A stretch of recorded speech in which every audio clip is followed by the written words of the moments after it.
Hello guys, in this video, I will show you a side-by-side comparison of Google ADK and N8N, the two powerful automation tools, and to help you decide which is better for your workflows.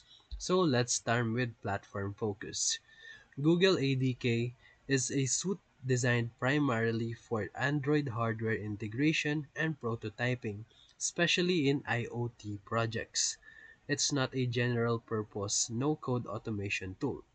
In contrast with that, N8N is a true workflow automation platform, ideal for connecting apps, automating tasks, and handling data pipelines. And now for their ease of use.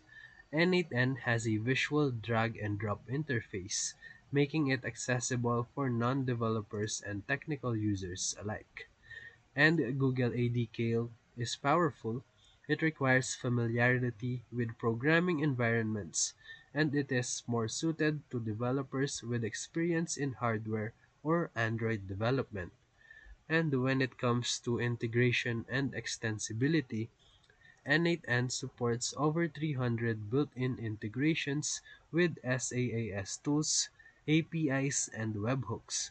It's built for scaling workflows with custom nodes and community packages, while Google ADK is more hardware specific and offers fewer integrations outside of its ecosystem.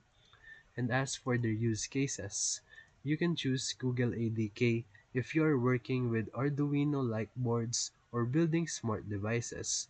But if your goal is to automate repetitive online tasks, connect apps like Slack, Gmail, Notion, or databases, N8N is the better tool.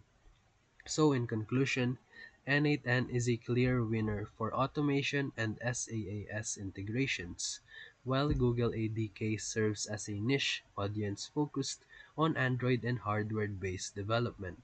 So if this video helped you, feel free to like and subscribe for more quick tutorials, reviews, and comparison videos. Thank you for watching.